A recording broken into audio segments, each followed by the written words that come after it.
एवावशिष्यते। ओम शांति शांति शांति। Yes अभी जी आप भजन गाइए। हाँ जी। Last week has been hard. Divya Ben has also not joined, but Nalini auntie, Damayanti Nani, and later we got news about Divya Ben's mother-in-law also. It's been really a sad week for all of us, and એટલે જ મારે પાછું અંજલિ ગીત જે મેં પહેલા ગાયું ભજન ગાયું હતું એ ગાવાની ઈચ્છા છે. તાકી નાલીની મોમ અને બા અને બધાને સદગતિ મળે.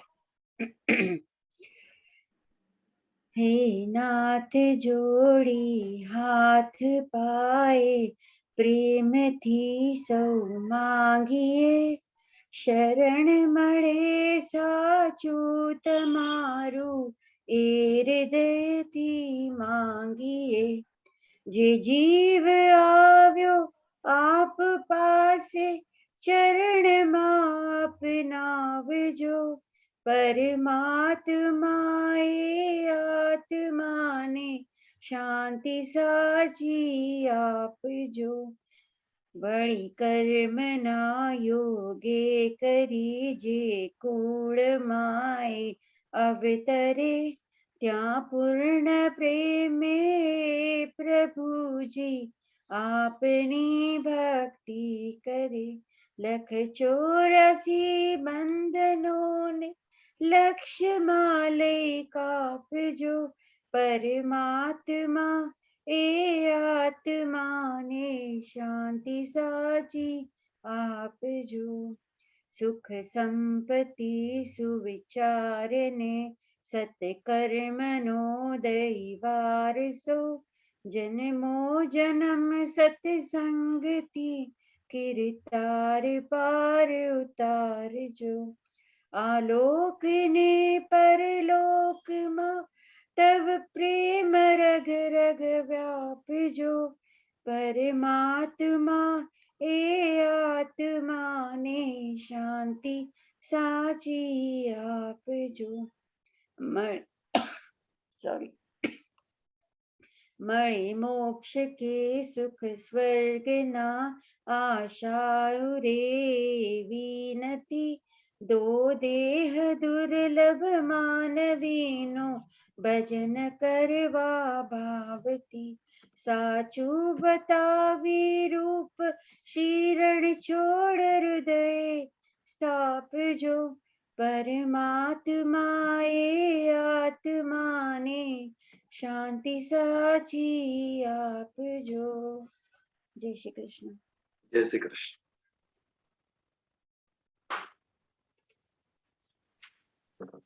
आज हमारे बीच नलिनी आंटी नहीं रहे, उनके मम्मी दमयंती जी नहीं रहे, जो दोनों हमारे रेगुलर सत्संगी थे. और 5-6 महीने पहले नलिनी आंटी के ब्रदर प्रदीप मामा वो भी नहीं रहे. ये वसुदैव कुटुंबकम के लिए, हमारे सत्संग के लिए बहुत बड़ी खोट जिसे कह सकते हैं, लॉस है. इसको शब्दों में बयान करना कठिन है. फिर भी कल उनकी प्रार्थना सभा में मैंने मेरे विचार, मेरी फीलिंग्स, इमोशंस व्यक्त किए इन सभी के बारे में. यदि आपको भी किसी को कुछ कहना हो तो हम सत्संग शुरू करने के पहले we can share our thoughts and emotions about Pradeep मामा, नलिनी आंटी, दमयंती बा. નીતાબેન તમારે કઈ કેવું હતું ને? હા. જય શ્રી કૃષ્ણ. આપણે જીવનમાં કેટલું જીવ્યા તે નહીં, પરંતુ કેવું જીવ્યા તે ખૂબ જ જરૂરી છે. કૃણાલભાઈના મમ્મીની ગોલોકવાસી બન્યા તે જાણી ખૂબ જ દુઃખ થયું.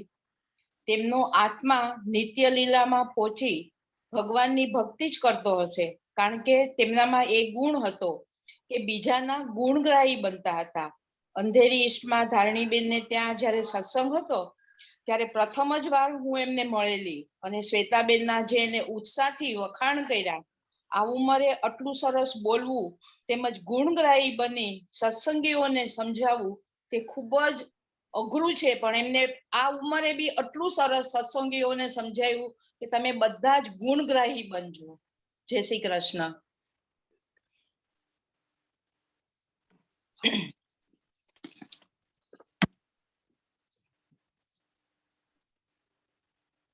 चलो सत्संग शुरू करिए आप। पिछली बार कर्मयोग का अध्याय चल रहा है अभी, श्रीमद् भगवत गीता, और पिछली बार जो हमने 5वां श्लोक किया उसमें एक बहुत ही महत्व का सिद्धांत भगवान ने हमें समझाया। नीताबेन ने अभी जो गुणग्रही जो बात की, उस गुण के विषय में, गुण के सिद्धांत के विषय में हमें समझाया, प्रकृति के गुण के विषय में समझाया कि हम कैसे प्रकृति से जुड़े हुए हैं और प्रकृति के गुणों की असर के नीचे हम सब हैं। जैसा मेरा गुण वैसे मेरे स्वभाव, जैसे मेरा स्वभाव वैसी मेरी इच्छा है, जैसी इच्छा है वैसे मेरे कर्म, और जैसा मेरा कर्म वैसी मेरी नियति, मेरी डेस्टिनी। ये गुण बहुत ही महत्व की चीज है। बट हमारे सामने चैलेंज क्या है? प्रकृति से जो प्राप्त हुए गुण वो मैं सहजता से स्वीकार कर लूं या उसको मैं चैलेंज करके बदल के दिखाऊं? ये भगवान ने हमें गिफ्ट दी है। भले भगवान ने प्रकृति के अंडर रखा हमें, लेकिन हमें जो बुद्धि दी है वो एनालिसिस करती है, एनालिसिस करके सोचती है मेरे गुण के असर के अंडर मैंने ऐसा किया, बट ये क्या सही था? अगर सही नहीं था तो सही क्या था? और वो सही वर्तन करने के लिए, सही व्यवहार करने के लिए मुझे क्या चाहिए, मुझे क्या आवश्यकता है, ये एक चैलेंज है। और ये मनुष्य ने स्वीकारी और इसीलिए मनुष्य की प्रगति हुई। भले ही हम प्रकृति के गुणों के अंडर है, लेकिन हमारी बुद्धि से हमने उससे ऊपर उठने का प्रयास किया और हम सफल हुए।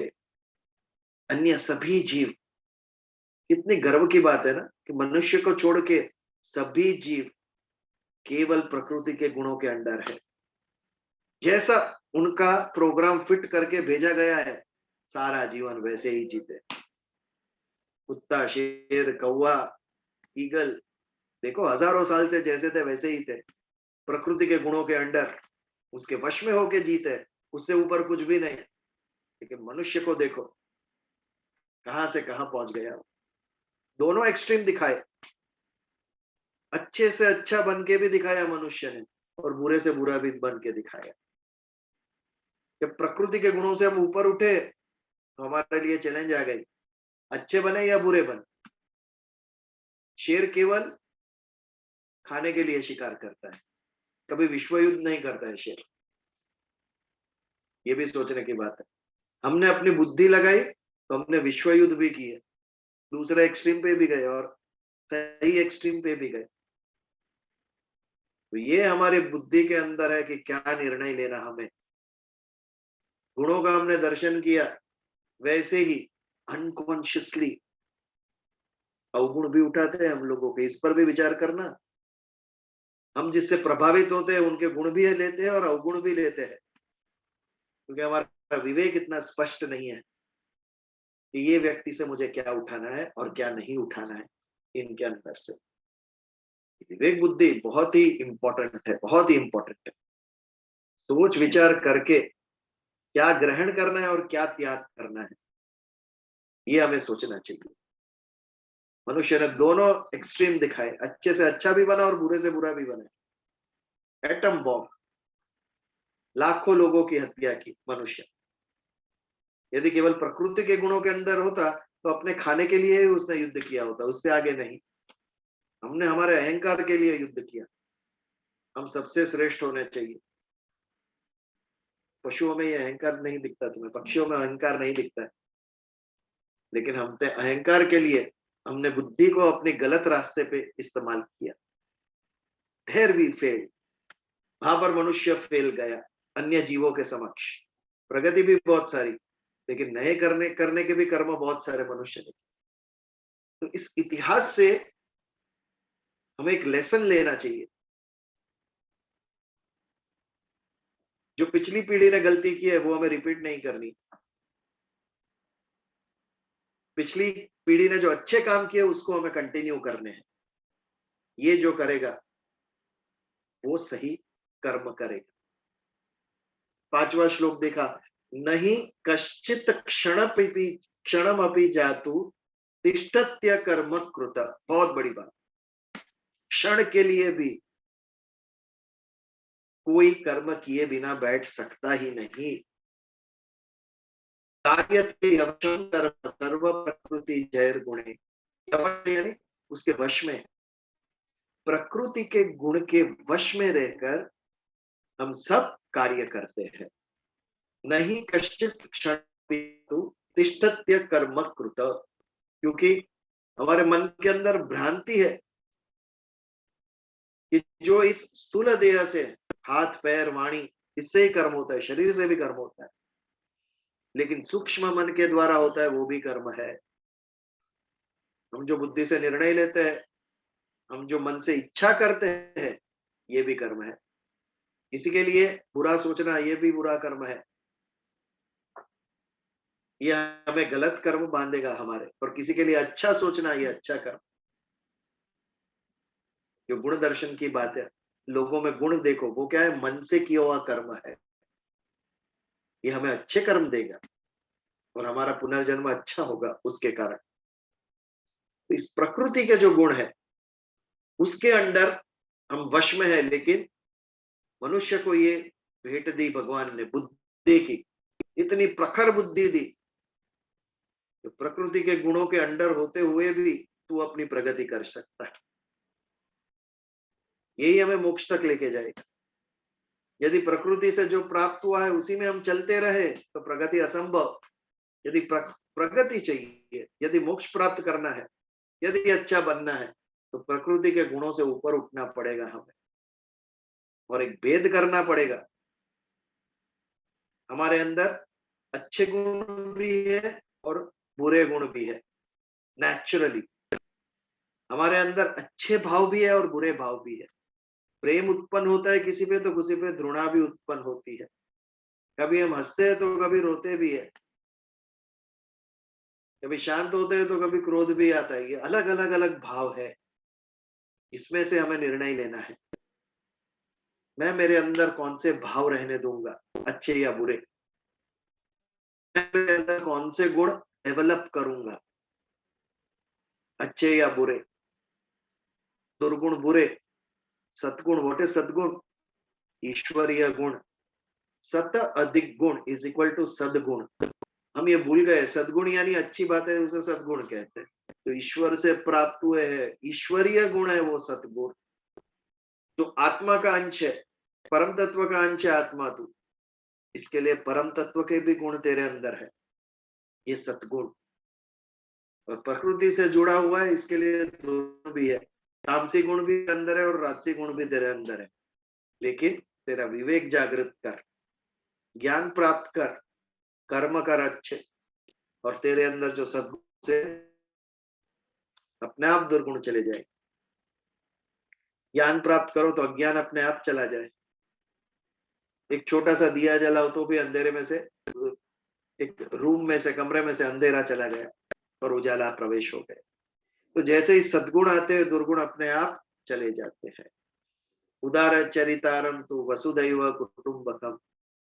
तो उदार चरित्र का बनेगा तो अपने आप संकुचित मानस तेरा चला जाएगा, अपने आप तू अच्छा हो जाएगा। उदार बन तो कंजूसी गई अपने आप, गिनती गई, निजा परो वेत्ती, ये मेरा ये दूसरे का, सभी अपने, वसुदैव कुटुंबकम। ये भाव जब मन के अंदर जागृत होगा, तब जाके हमारे अंदर जो सद्गुण बैठे हैं आएंगे। तब जाके विश्व में पहले तो स्वयं हम बदलेंगे, और उसके बाद जब हम समाज में ये सद्गुण लेके जाएंगे तो समाज में भी आप परिवर्तन देखेंगे, अच्छा परिवर्तन। आज इसकी बहुत ही आवश्यकता है। सुंदर दिखने के लिए कितने पार्लर, नेल्स के भी पार्लर है भाई, नेल्स भी, हमारे नाखून भी अच्छे होने चाहिए। कितने जिम्स खुले हैं, हेल्थ के लिए कितने कॉन्शियस है, लेकिन ये मेरा मन क्या सोच रहा है इसके ऊपर कोई विचार नहीं। कितने दुर्भाव पड़े हैं उसके अंदर, लोगों के प्रति कितनी दृढ़ाएं है, इतनी चीजों के प्रति मेरी आसक्ति है। ये मेरी बुद्धि क्या सही निर्णय ले रही है हमेशा, कि भाव से प्रेरित होकर जिसके ऊपर द्वेष है उसके लिए देखो हम कैसे निर्णय लेते हो जब उनकी बात आती है। इसके ऊपर कब विचार करें? ये जो मेरा अहंकार, आप सूक्ष्मता से देखो तो अहंकार ने आपका जितना भला किया उससे ज्यादा बुरा किया होगा। जब अहंकार हमारा घायल होता है तो देखो क्या कर्म कर बैठते हैं। इसके ऊपर कब विचार करें? है कोई पार्लर इसके लिए? है कोई इंजेक्शन आया है, वैक्सीन इसके लिए? एक ले लिया और मन स्वच्छ हो गया। अर्जुन का अर्थ क्या है? जो निर्मल है उसे अर्जुन कहते हैं। उसका नाम अर्जुन क्यों पड़ा? बिकॉज वो निर्मल था, स्वच्छ था। ये लिटरल मीनिंग है अर्जुन का। जो निर्मल है वो अर्जुन, उसका अर्थ है अर्जुन। तो प्रकृति के गुणों के ऊपर से उठना, ये हमारे जीवन की प्रगति है। यदि तामसी गुण मेरे अंदर है उसका अनुभव करो, उसको देखो, आप उसको एनालाइज करो। जब हमें समझेगा कि मर्ज क्या है तो फिर ही दवाई हमें दिखेगी।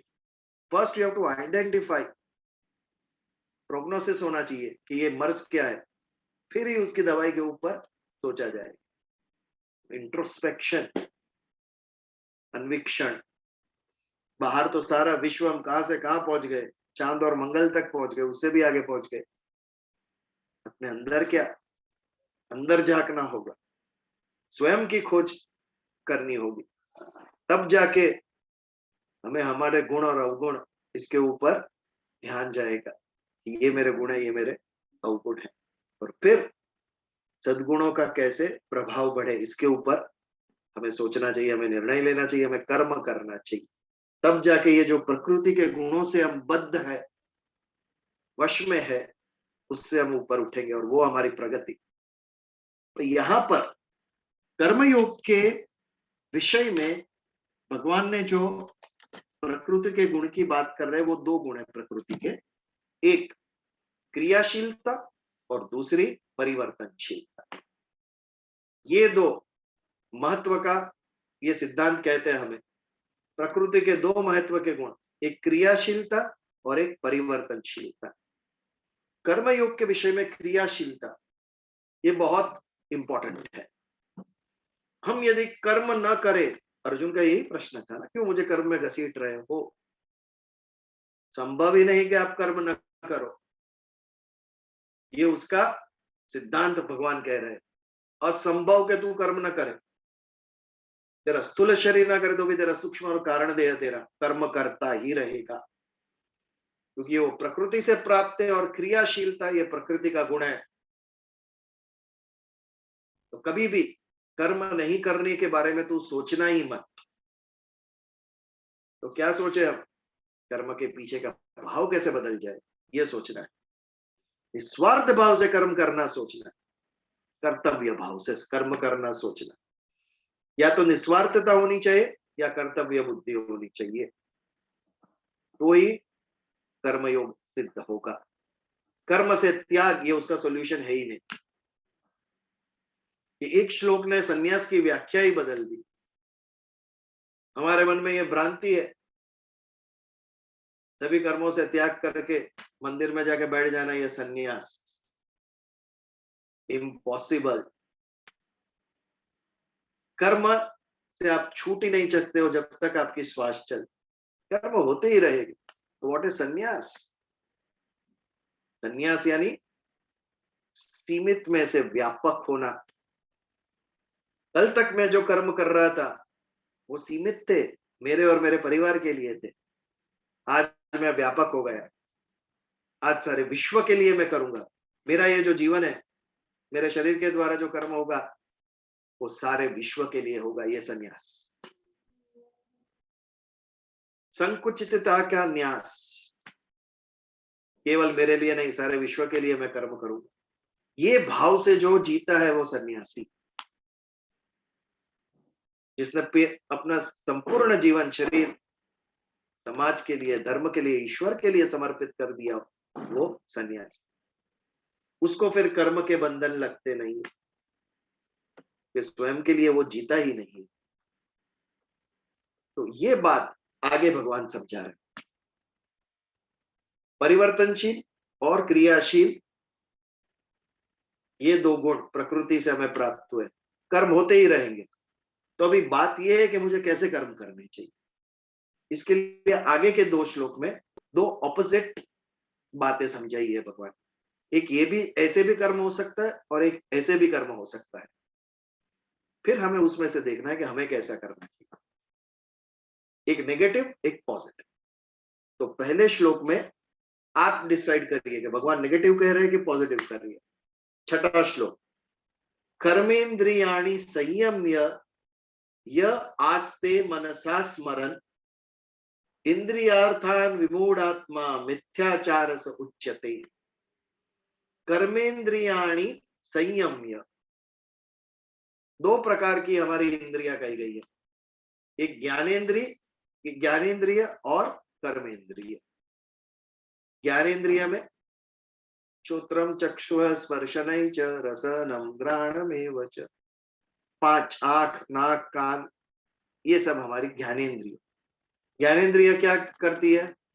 जब विषय से संपर्क में आती है तो पहले हमें ज्ञान होता है। यदि बर्फ के ऊपर आंख बंद करके बर्फ के ऊपर हाथ रखे तो हम कह सकते हैं ये बर्फ है। ये ज्ञान कैसे हुआ?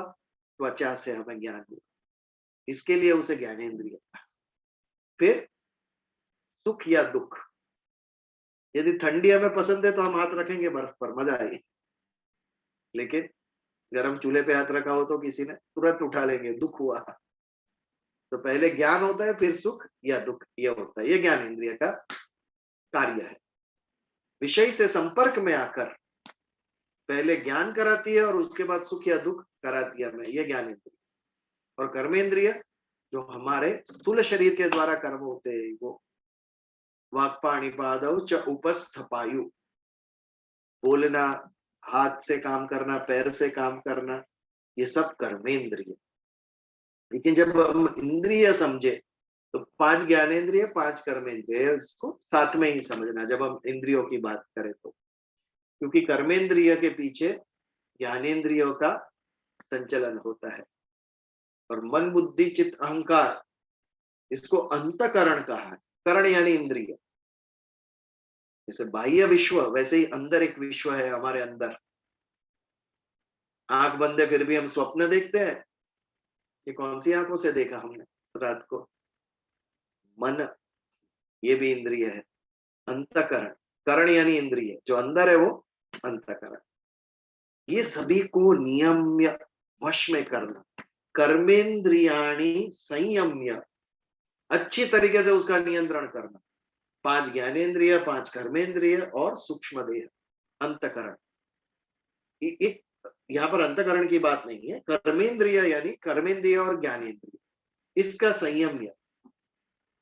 जिसने कर्मेंद्रिय और ज्ञानेंद्रिय को नियंत्रण में ले लिया, एक सिंपल उदाहरण हमने बहुत दफा देखा है, उपवास। उपवास के दिन आज हमने निर्णय लिया है एकादशी है, आज खाएंगे नहीं कुछ। ये क्या है? नियंत्रण में रखा हमने। मन में बहुत सी इच्छाएं हुई, ये खाना है, लेकिन आज व्रत है, इसके लिए हम खाते नहीं है। ये इंद्रियों का नियंत्रण, हमने इसे नियंत्रण में रखा। व्यवहार से भी हम नियंत्रण लाते हैं। कैसा लगेगा सबके सामने? यदि प्रत्यक्ष सत्संग में कोई सो नहीं सकता है, लेकिन ऑनलाइन होगा तो थोड़ी देर वीडियो ऑफ करके एक झपकी ले भी सकता है, क्योंकि कोई व्यवहारिक प्रेशर नहीं है। सबके सामने बैठे तो संभव नहीं है, पर कैसा लगेगा ये भाव से भी हम नहीं करते। इसे कंट्रोल कहते हैं, संयम कहते हैं हम। समाज में हमारा कैसा दिखेगा? ये गलत व्यवहार है। ये संयम हमने लादा है अपने ऊपर, ये डिसाइडेड, एक निर्णय लिया है। तो कर्मेंद्रियाणि संयम्य या आस्ते मनसा स्मरण, लेकिन मन में से उसका स्मरण जाता ही नहीं है। हमारे जैन भाई है, उनको मैं कई दफा कहता हूँ, हम मजाक करते हैं, जब पर्यूषण आता है 8 दिन, कल से पर्यूषण स्टार्ट हो रहा है, चलो आज होटल में जाके खा लेते हैं, और 9वें दिन चलो अब पर्यूषण खत्म हुए, आज होटल में जाके खा लेते हैं। ये क्या है, मन में तो स्मरण चालू ही है, कब पर्यूषण समाप्त हो और होटल। ये कर्मेंद्रियों का नियंत्रण कर दिया, तीर्थंकर कह के गए, इसके लिए करना है हमें ये नियंत्रण, संयम। खाना नहीं खाएंगे, लेकिन मन से, मन के अंदर तो विचार आते जाते रहते ही है। कल से ये लगने वाला है तो आज खा लो, अभी ये खत्म हुआ है, चलो वापस जाके शुरू करते हैं, मजाक में कहता हूँ। तो ये जो है परिस्थिति, इसके बारे में भगवान ने क्या कहा, इंद्रियार्था विमूढ़ात्मा। ये जो इंद्रियों को अपने संयम में रखता है, लेकिन मन से विषय का चिंतन वो करता है, वो विमूढ़ आत्मा है, मूढ़ है वो, मूर्ख है वो। क्योंकि मन से आप स्मरण करते हो वो भी भोग है। नॉट नेसेसरी कि आप एक्चुअल पिज्जा खाते हो तो उसी को भोग कहते हैं, लेकिन 4 दिन से पिज्जा खाया नहीं है, एक सप्ताह से खाया नहीं, और मन के अंदर यदि उसी खाने के बारे में सोच रहे हो तो ये भी भोग है। मन से किया हुआ चिंतन भी भोग है, उसका भी वही फल प्राप्त होगा जो आप एक्चुअल खाने में, जो आपको कर्म बंधन लगेगा, वो मन से सोचने में भी वही होगा। और अदर मन से सोचना तो ज्यादा खतरनाक है। जब हम एक्चुअली होते हैं तो किसी की भी लाज शर्म होती है, हमें कहीं किसी के साथ बैठे हैं तो कंट्रोल होता है हमारा, व्यवहारिक कंट्रोल होता है, मन के ऊपर कंट्रोल होता है, लोग क्या सोचेंगे ये कंट्रोल। लेकिन मन से सोचने में किसका कंट्रोल, जो चाहिए वो हम सोच सकते हैं मन से, तो ज्यादा खतरनाक है मन से चिंतन करना, भोगों का बांध के रखता है हमें। व्हाट्सएप, फेसबुक, ये सब क्या है, मन के चिंतन, मन के भोग है ये। मन को कंटिन्यूस एक्टिविटी चाहिए, और वो मन यहाँ पे लग जाता है, कुछ ना कुछ 24/7 आता ही रहता है। ये सब सोशल मीडिया पे, ये मन से किया हुआ भोग है, मन से किया हुआ चिंतन है ये भी हमें बांधने वाला है। तो मिथ्याचार से उच्यते, मिथ्या आचरण, फॉल्स बिहेवियर, लोगों को दिखाने के लिए हमने ये किया वो किया, 2 दिन खाएंगे नहीं, इतने व्रत रखते, गुरुवार रखते, शुक्रवार रखते, सोमवार रखते, लेकिन बुधवार को उनका वर्तन देखो आप, किस एंगल से धर्मिष्ठ है, हम सोच में पड़ जाएंगे। भाई आप मत करो इतने उपवास, लेकिन अच्छा बिहेवियर के ऊपर थोड़ा लक्ष्य दो। ये मिथ्याचार है, लोगों को दिखाने के लिए इंद्रियों पे संयम, लेकिन मन से उसी का स्मरण चालू है।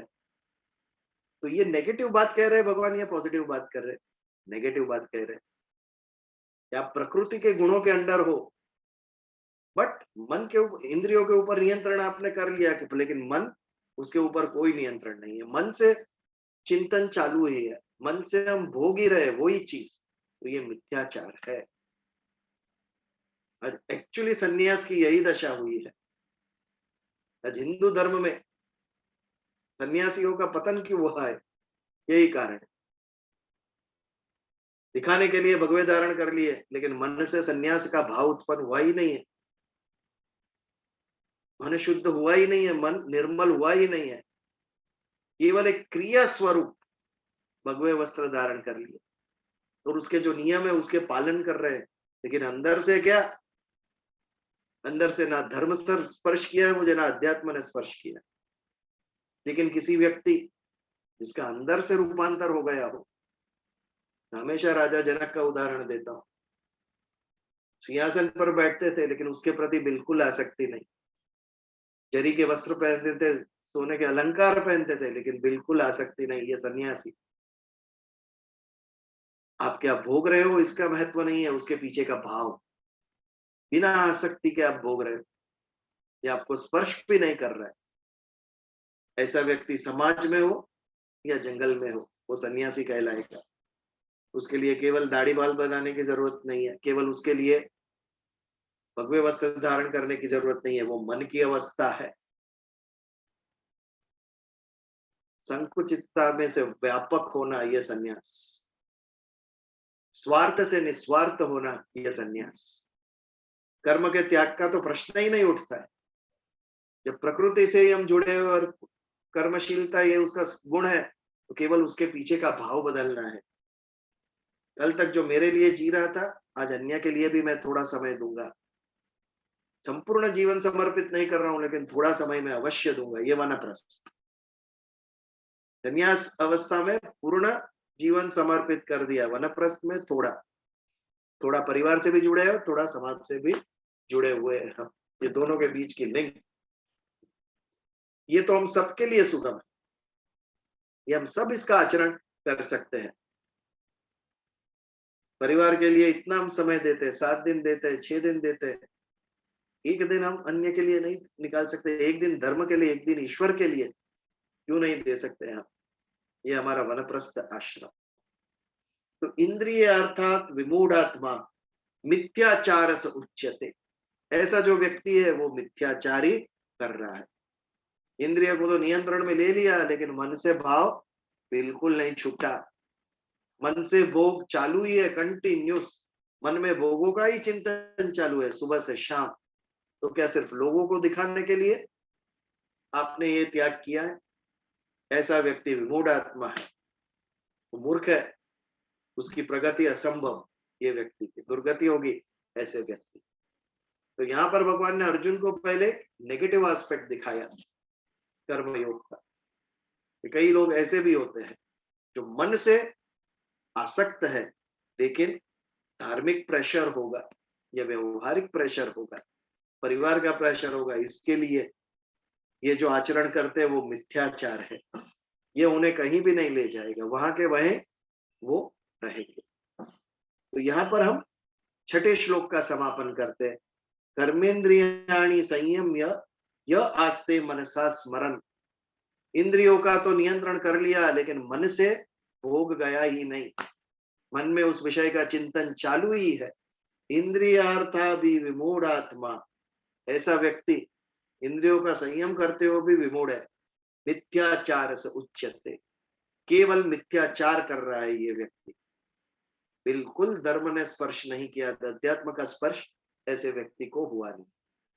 तो इस श्लोक के ऊपर यदि कोई विचार या कुछ चर्चा हो तो 1-2 मिनट हम ले सकते हैं, फिर आगे के श्लोक पर प्रयाण करेंगे।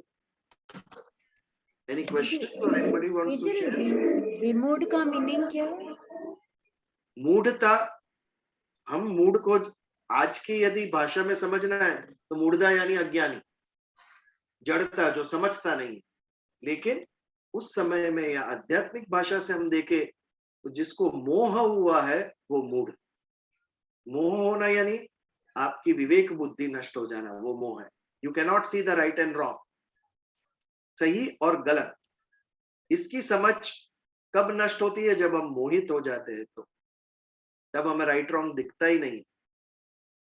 किसी लड़की को किसी लड़के से शादी करनी है, माता पिता कितना भी समझाए, कोई फर्क नहीं पड़ेगा। क्यों?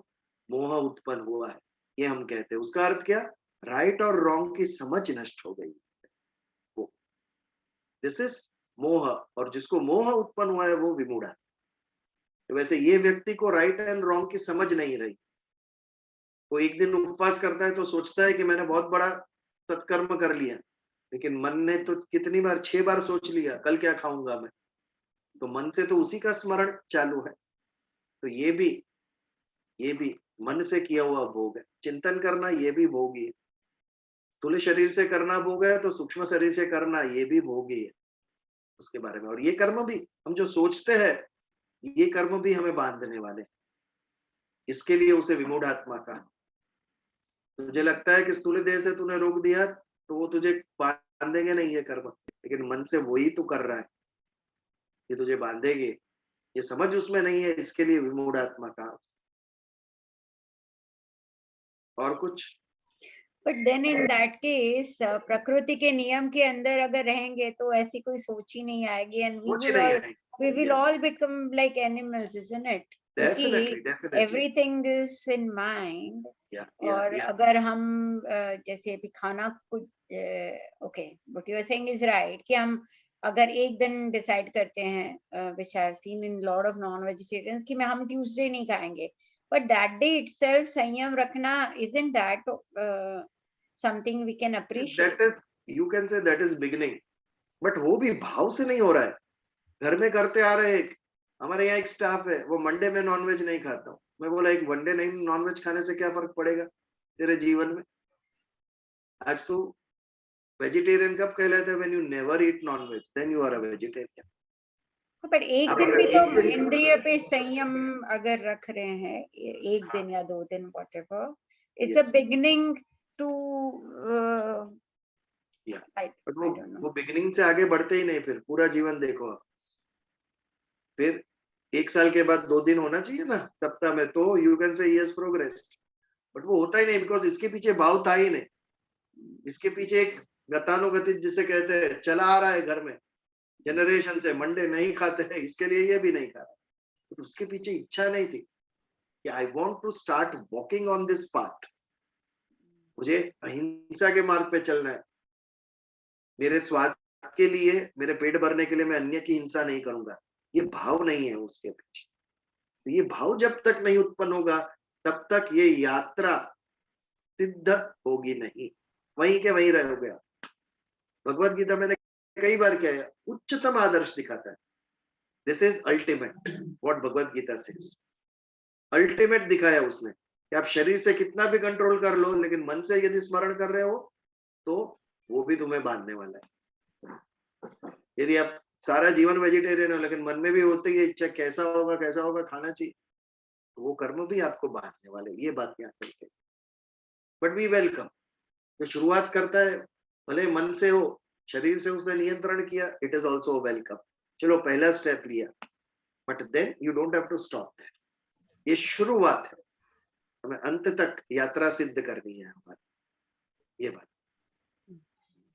Thank you, Biju. Anything else? कि आगे बढ़े हम? ये श्लोक में नेगेटिव बात थी, तो आगे के श्लोक में भगवान पॉजिटिव समझाते हैं उसे। यदि ये करना गलत है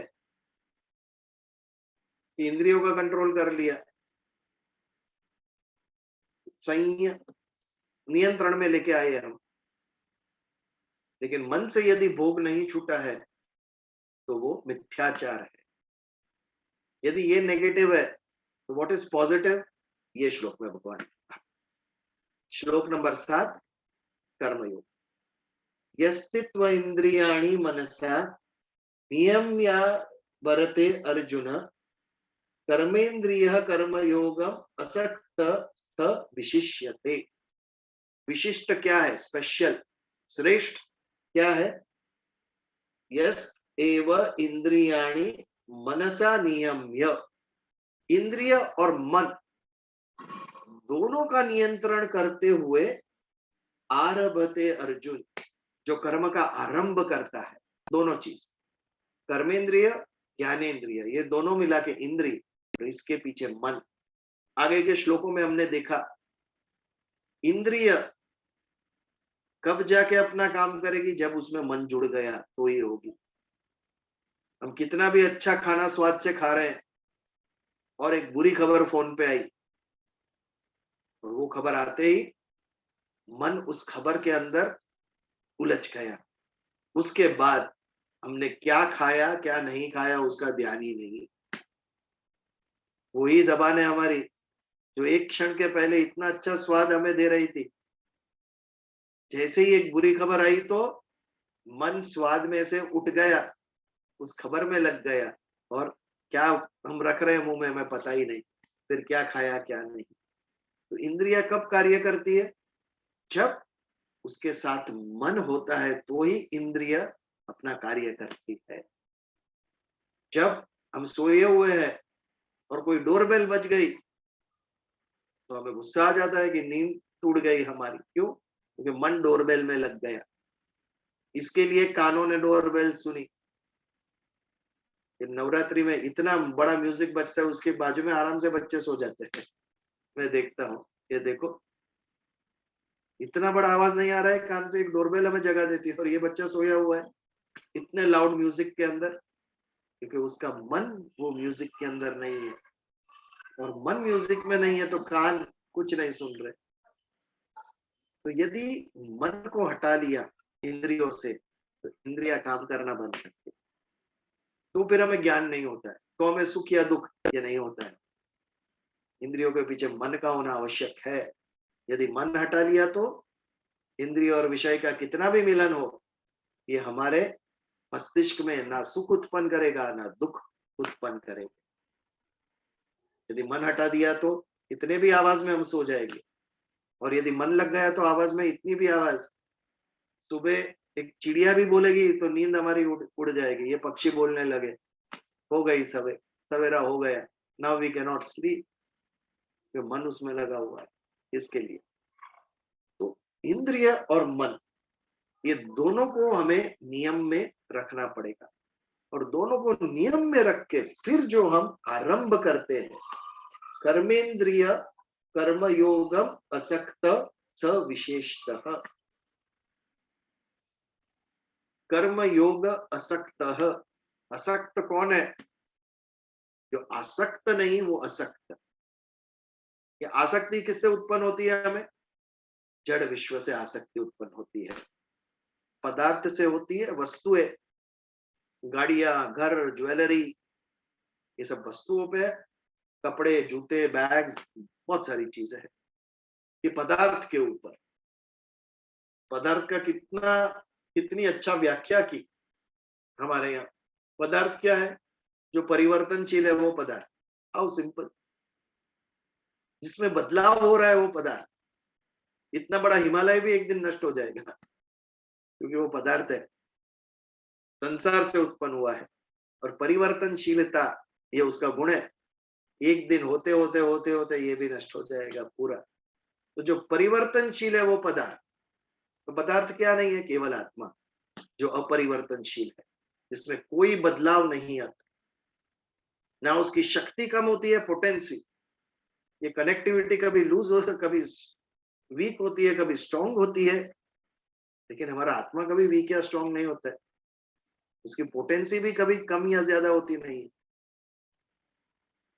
पावर होता है कम ज्यादा, कनेक्टिविटी होती है कम ज्यादा, बट इसमें बिल्कुल परिवर्तन नहीं। जितनी शक्ति थी उतनी ही हमेशा, ये आत्मा। तो असक्त कौन? जो पदार्थ से आसक्त नहीं है, जो व्यक्ति से आसक्त नहीं है, जो परिस्थिति से आसक्त नहीं है, जो बंधा हुआ नहीं। ये आसक्ति आती है कैसे? जब हमें ये मेरा, ये भाव होता है, तब आसक्ति आती है। ये घर मेरा, ये परिवार मेरा, ये बच्चे मेरे, ये ऑफिस मेरा, ये जब मेरापन उत्पन्न होता है ना, अहंकार, ये मेरापन क्या है? अहंकार। ये अहंकार जब जागृत होता है तब आसक्ति निर्माण होती है, तब हमें लगता है ये सब मेरा है। तब आसक्ति छोड़ना बहुत ही कठिन है। तो आसक्ति के पीछे अहंकार है, ये मेरा भाव, मैं और मेरा भाव। पहले मैं का भाव उत्पन्न होता है, फिर मेरा ये भाव उत्पन्न होता है। तो ये आसक्ति है, इसके द्वारा आसक्ति निर्माण होती है। तो आसक्ति छूटेगी कैसे? ज्ञान से। जब विवेक बुद्धि जागृत होगी तभी आसक्ति छूटेगी। ना अहंकार में हूं, ना शरीर में हूं, ना ये विश्व में हूं, मैं परमात्मा हूं। ये जब सिद्ध हुआ, ज्ञान योग, सांख्य योग, ये जब सिद्ध हुआ तो अपने आप आसक्ति गई हमारी। ये ज्ञान से ही जाएगा, बोध से जाएगा। मैं कौन हूं ये बोध हुआ तो अपने आप ये मैं नहीं हूं, इसका कोई महत्व नहीं है मेरे जीवन के अंदर। ये आसक्ति जाएगी, तभी जाएगी ये आसक्ति जब मैं कौन हूं उसका बोध होगा। तब जो मैं नहीं हूं उसकी आसक्ति कर रहा हूं मैं, कोई भी हो, सब छोड़ के जाना है। लिए बिना आए थे और लिए बिना जाना है। तो ये दो ध्रुव के बीच में जो हमारी यात्रा है, उसमें लेकर मैं कहाँ जाने वाला हूं? फिर क्यों इसके पीछे इतना पड़ा हूं? तो इसके पीछे ये भाव हमें आ जाएगा ना, तो क्या हम जीवन जीने के लिए कुछ करें ही नहीं? जीवन हमारा जाएगा कैसे? ये एक प्रश्न मत पूछना, क्योंकि आगे के श्लोक में इसका उत्तर आ रहा है, अपने आप आएगा। हमारे जुगे सत्संग में एक है हमारे सत्संगी, उनको हमेशा ये प्रश्न हो, तो क्या हम जीना ही छोड़ दें? जीवन में क्या रस रहेगा? तो उनको कहना पड़ता है कि भाई ये अलग दृष्टि से हमें देखना है कि जीवन के लिए जो नियत कर्म है वो तो हमें करने ही है, वो हमें छोड़ना नहीं। इसके आगे के श्लोक में आता है। तो आसक्ति के बिना कर्मयोग सिद्ध नहीं होता है। यदि कर्मयोग के मार्ग पर हम चल रहे हैं तो असक्त होना आवश्यक है, आसक्ति का त्याग करना आवश्यक है। ये त्याग कैसे होगा? समझ से होगा। मैं शरीर नहीं, मैं सूक्ष्म देह भी नहीं, मैं पदार्थ भी नहीं, मैं परिस्थिति भी नहीं, मैं ये संसार सृष्टि नहीं, मैं आत्मा हूं। अजो नित्य शाश्वतो पुराणो न हन्यते हन्यमाने शरीर। न जन्मा हूं न मृत्यु होगा, शाश्वत पुराना हूं मैं, हमेशा एक ही शक्ति से मैं बिना परिवर्तन में रहता हूं। ये जब भाव जागृत होगा तो संसार के प्रत्येक की आसक्ति कम। अब आसक्ति कम होगी तो कर्मयोग सुगम होगा। व्हाट इज कर्मयोग? इच्छा रहित कर्म करना, ये कर्मयोग। हमें इच्छा क्यों उत्पन्न होती है? क्योंकि आसक्ति है। आसक्ति है, इसके लिए इच्छा होती है। हमें ये चाहिए, हमें वो चाहिए। कर्म के पीछे इच्छा है। यदि इच्छा ना रहो तो कर्म होएगा ही। तो बिना इच्छा के कर्म कैसे करें? दो पैरामीटर्स। एक, आप फल की आकांक्षा के बिना करो, और दूसरा आज्ञा स्वरूप, ड्यूटी स्वरूप करो। आप स्वयं के लिए निस्वार्थ भाव, फल की आकांक्षा के बिना, यानी एक निस्वार्थ भाव से करो, बिना कोई फल की आकांक्षा, या फिर कर्तव्य भाव से करो, एज अ ड्यूटी। ये दो प्रकार से जब हम भाव से कर्म करेंगे तो कर्म योग सिद्ध होगा।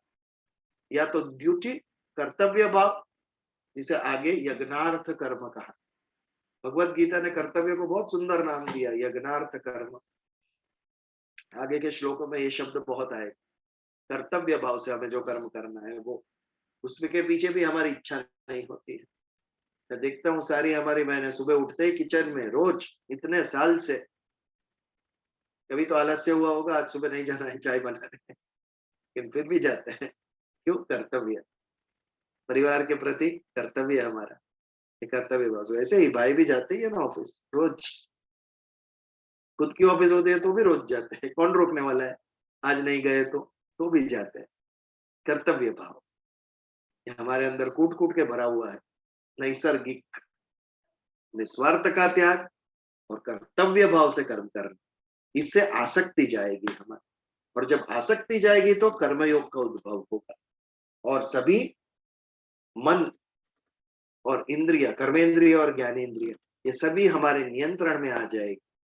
और अनासक्त भाव से हम कर्मयोग की मन में इच्छा लेकर जब कर्म करेंगे, तब वो व्यक्ति विशिष्य है, वो व्यक्ति श्रेष्ठ है। मन से और इंद्रिय से, दोनों से अनासक्ति, दोनों को नियंत्रण, विश्व से अनासक्ति। और जो कर्म करता है विश्व से अनासक्ति करके, कर्तव्य भाव से, और मन और इंद्रिय को नियंत्रण में रख के जो व्यक्ति कर्म करता है, उसी का कर्मयोग सिद्ध होगा। वो कर्मयोगी और वो विशेष, वो व्यक्ति श्रेष्ठ कहलाए। तो इस तरीके से भगवान ने 5वें और 6ठे और 7वें श्लोक में दो ऑपोजिट्स हमें समझाए कि एक जो इंद्रिय को कंट्रोल में रखता है लेकिन मन कंट्रोल में नहीं है, वो कर्मयोग नहीं है। तो मन और इंद्रिय दोनों को जो कंट्रोल में रखता है, अनासक्त भाव से, कर्तव्य बुद्धि से जो काम करता है, उसका कर्मयोग सिद्ध होता है, और वो श्रेष्ठ, वो विशेष कहलाता है। तो यहाँ पर आज हमारा समय हो गया है, तो आज के सत्संग का समापन करते हैं। 6ठे या 7वें श्लोक पर यदि कोई चर्चा या प्रश्न हो तो ले सकते हैं, लेकिन वो प्रश्न मत पूछना, वो इसके आगे के श्लोक में आ रहा है। हम करें क्या जीवन में? नहीं, वो प्रश्न तो नहीं उठ रहा है, बट ये बहुत मुश्किल लग रहा है। जो मुश्किल तो है, भगवत गीता श्रेष्ठतम ग्रंथ है, उच्चतम आदर्श आपके सामने रखे। अभी आप में शक्ति है, उतना ग्रहण करो। भगवान ने रख दिया हमारे सामने सब, शुरुआत तो करो ये मार्ग पे चलने की। ये जन्म में नहीं तो अगले जन्म में कहीं तो कर्मयोग सिद्ध होगा ही। आप क्या हुआ कहीं नहीं जाना। भीष्म ने भी महाभारत में प्रतिज्ञा ली थी ना कि कल मैं अर्जुन तक का वध कर दूंगा।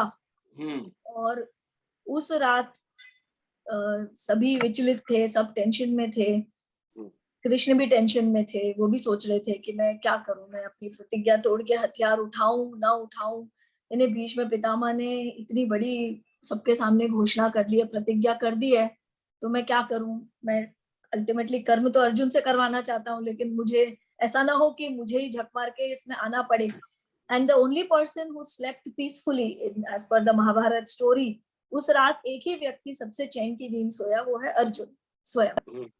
क्योंकि गीता सुनने के बाद उसको ये समझ में आ चुका था कि मुझे कल जो होगा देखा जाएगा, उस समय मेरे से जो बेस्ट बन पड़ेगा मैं उत्तम कर्म करूंगा। मैं अभी से उस कर्म के फल के बारे में सोच के अपने कर्म की क्वालिटी को खराब नहीं करूंगा, और बाकी तो फिर केशव है ही, वो देख लेंगे उन्हें क्या करना है। So like you are saying कि ये बहुत कठिन है, पता नहीं कितने जन्म इस लेवल के वो आसक्ति पाने में आएगा, पता नहीं। But it is difficult no doubt, because हम जिस चीज को हम मोटिवेशन समझते हैं वो असल में मोटिवेशन नहीं, वो ही अटैचमेंट हो जाता है। हम सोचते हैं हम मोटिवेट हो। ये बुद्धि से समझने से नहीं होगा इशिता, ये मन के अंदर ये उतरना चाहिए। मन के अंदर ये विचार जब उतरेंगे ना सूक्ष्म हमारे सबकॉन्शियस तक, तब जाके परिवर्तन है। बुद्धि को तो कितनी सारी अच्छी बातें पता है, क्या कहाँ होती है वो सब, हमारे मन दबा देता है उसको। बैठ, अगले जन्म में करेंगे, 70 साल के बाद करेंगे। मेजोरिटी यही रिप्लाई आता है जिसको भी मैं बोलूं सत्संग के बारे में, अभी से 60-70 साल के बाद हम देखेंगे। Now let us enjoy our life, यही प्रश्न होता। तो प्रार्थना करें। I think Ami was asking something. I think. Yeah. Asking से ज्यादा मैं ये सोचती हूँ कि जब तक हमें आसक्ति नहीं होती है, कर्म करने का मोटिवेशन नहीं होता है ना, आई मीन पर्सनल स्वार्थ या यस, तो बिना कोई भी आसक्ति रखे कोई भी कर्म हो सकता है कि वो सोच में मैं घुसी हूँ। So even if, for example, I personally feel that one needs to continue earning till they can, not for self, but because you can help others. Okay. So although your needs are met, है ना, आपको फिर भी काम करते रहना चाहिए, कमाते रहना चाहिए, ताकि आप जाके आगे किसी की फाइनेंशियल हेल्प कर सको। तो वो कर्म है। बट पहला जो आसक्ति होती है वो तो पैसे से ही होती है। Although my ulterior motive of maybe good, but पहले तो आसक्ति पैदा करनी ही पड़ेगी पैसों की तरफ या किसी की तरफ। तो इतना डिटैच वे में अपने आप को कैसे मोटिवेटेड रखना, वो सोच चल रही मेरी। इसके आगे के श्लोक में आएगा कि ऑफिस जाना और ये सब हमारे नियत कर्म, वो तो हमें करना ही है। इसके ऊपर उठकर निस्वार्थ कर्म होना चाहिए, तभी कर्म योग सिद्ध होगा। ऑफिस जाना, you're right, नियत कर्म है, but suppose somebody has already achieved, जैसे बिल गेट्स की बात कर लो या Warren Buffett, they keep earning, they don't need to, है ना, they keep earning and then they keep donating huge amount of money. We never know उनके मन के अंदर क्या भाव है। हाँ, तो ये इम्पोर्टेंट है उसके पीछे। मैं अगर उसी से मोटिवेशन लेके ये सोचती, तीज त्योहार किसे कब मिलेगा, ये किसी का अनम्यूट हो गया है। ओके, सो मेरा ये कहना है कि उसी से मोटिवेशन लेके अगर मैं although my income is nowhere near there, but if I decide that if my needs are met, है ना, और फिर भी मुझे ऑफिस जाना है जो मेरा नियत कर्म है, so that I earn more for others, उसके लिए भी कुछ तो आसक्ति रहेगी। बहुत सारा हमारे द्वारा हो रहा है। आज भी मैंने 2-3 चीजें डाली है। एक 3-year-old गर्ल की रिक्वेस्ट थी, आज हमारा अन्य सत्संग से काफी कुछ आ रहा है, वो हम आगे वो हॉस्पिटल में जमा कर देंगे उनके अकाउंट में। मतलब हो रहा है ये सब, सत्कर्म भी हमारे से हो रहा है। तो आज ऐसे हमारे 2-3 देहांत के समाचार आए हैं, तो उनकी आत्मा को शांति प्राप्त हो, सारे विश्व को शांति प्राप्त हो, इसके लिए शांति पाठ कहेंगे हम आज। ठीक है? या ओम देव शांति, अंतरिक्ष शांति, पृथ्वी शांति, आपः शांति, औषधय शांति, वनस्पत्ये शांति, विश्वदेवा शांति, ब्रह्मा शांति, सर्व शांति, शांतिरेव शांति, शामां शांतिरधि। ओम शांति शांति शांति। जय श्री कृष्ण। जय श्री कृष्ण। अब यहाँ पर समापन होता है आज के सत्संग।